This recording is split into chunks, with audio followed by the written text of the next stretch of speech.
Feedback weekend में आपका स्वागत है। इस सेगमेंट में हम हर हफ्ते आपसे मिली प्रतिक्रियाएं और सुझाव डिस्कस करते हैं और साथ ही हमारी वेबसाइट पर हो रही एक्टिविटी और क्वेश्चन ऑफ द वीक की चर्चा भी करते हैं। आइए आपको ले चलते हैं मैनेजिंग एडिटर कंवर संधू और news room head Rahul Puri के पास। मिस्टर संधू, इस हफ्ते व्यूअर्स ने किस सब्जेक्ट पर ज्यादा कॉमेंट्स भेजे हैं? जसलीन, इस हफ्ते भी हिसार लोकसभा बाई इलेक्शन खबरों में बना रहा और हमारे दर्शकों ने हरियाणा जनहित कांग्रेस के कैंडिडेट कुलदीप बिश्नोई की जीत को लेकर काफी कुछ लिखा है। मिस्टर संधू, क्या कह रहे हैं व्यूअर्स?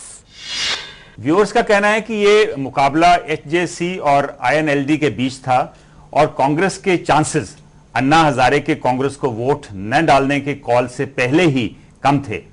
उनका यह भी कहना है कि टीम अन्ना को शायद इस बात का पता था और उन्होंने हार का क्रेडिट लेने के लिए ही अन्ना हजारे से ऐसी अनाउंसमेंट करवाई। इंटरेस्टिंग।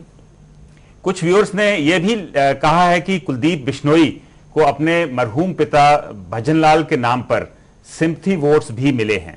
एक व्यूअर ने लिखा है कि हिसार लोकसभा बाई इलेक्शन में भ्रष्टाचार कोई बड़ा मुद्दा नहीं था।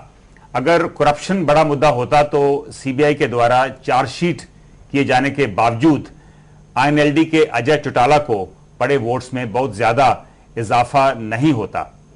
कांग्रेस के कैंडिडेट जयप्रकाश के बारे में व्यूअर्स ने लिखा है कि उनकी अपनी पार्टी के नेताओं ने उनके खिलाफ काफी काम किया है। That's turned out to be true also, and the Congress candidate has sent a complaint to the party president saying all this. बिल्कुल, पार्टी की स्टेट यूनिट में इस समय बेहद असंतोष है और इस बारे में शुक्रवार को पार्टी की एक अहम बैठक भी हुई है। एंड मिस्टर संधू, क्या इन सब घटनाओं की वजह से स्टेट कांग्रेस में या फिर सरकार के नेतृत्व में कोई बड़ी चेंजेस हो सकती हैं? नहीं, मुझे ऐसा नहीं लगता। स्टेट पार्टी को रीऑर्गेनाइज किया जा सकता है, लेकिन सरकार की लीडरशिप में बदलाव की कोई संभावना नहीं है। इनफैक्ट एक व्यूअर ने अपने ईमेल में इसी बात पर टिप्पणी करते हुए कहा है कि अकाउंटेबिलिटी का पहिया हरियाणा के आने वाले 2 बाई इलेक्शंस तक बिल्कुल नहीं हिलेगा।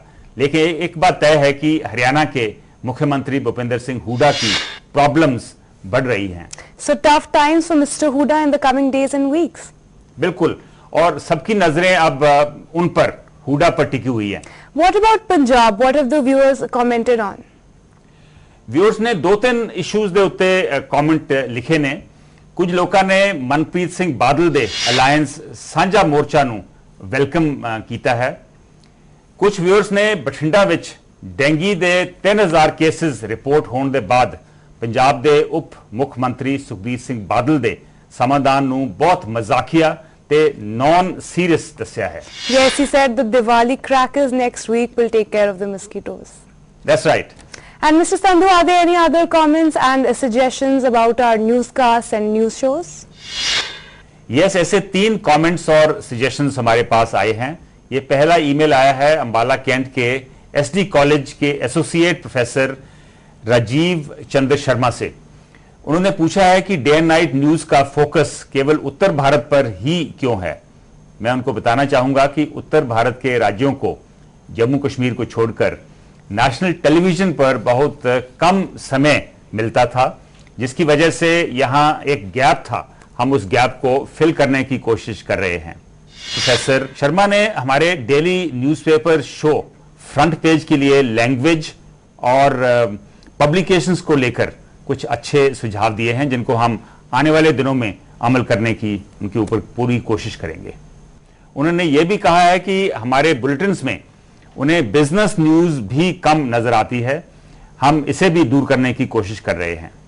इसके अलावा हमारे मुक्तसर पंजाब के एक व्यूअर नवतार बराड़ ने लिखा है कि वो डे एंड नाइट न्यूज को रोजाना डीडी डायरेक्ट प्लस पर देख रहे हैं और उनको हमारे न्यूज और शोज देखना अच्छा लग रहा है। उन्होंने सुझाव दिया है कि हम आईटी सेक्टर से जुड़ा एक शो शुरू करें, जिससे प्रोफेशनल आईटी कोर्सेज के स्टूडेंट्स को फायदा हो सके। तीसरा कमेंट एक व्यूअर जसप्रीत सिद्धू का है। उन्होंने हमारे सहयोगी मुनीश पुरी द्वारा होस्ट किए जाने वाले शो फूड स्ट्रीट की काफी तारीफ की है। Let me turn to Rahul now. Rahul, what's happening on our website? Well, Jasleen, there are 2 important things which have happened this week. One, Google News has enlisted us as a news source from this region for their worldwide distribution. Now this has multiplied our visitations threefold. We now have an average of 1700 hits every day from more than 90 countries. Two, on the day of the Hisar Lok Sabha by-election result, the Google search of the Hisar result displayed 11,70,000 results, and Day and Night News was on the top of this pile. That looks like a big deal. Absolutely. It is a huge deal for a new entrant like us. I mean, we have been on air only for 14 months. And Rahul, what's the verdict on the last week's question? Well, last week we had asked if the outcome of the Hisar Lok Sabha by-election will impact the passing of the Lokpal bill in any way. And 60% of the net surfers who took the poll have said that it would. 35% have said it won't.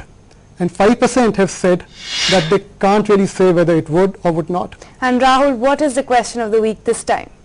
Well, this time we are asking if the use of firecrackers on Diwali be banned. I'll repeat the question of the week. Should the use of firecrackers on Diwali be banned? You can visit our website www.dayandnightnews.com and cast your vote on the homepage. Viewers can also send us tweets by following Day and Night News on the Twitter. Thanks, Rahul and Mr. Sandhu.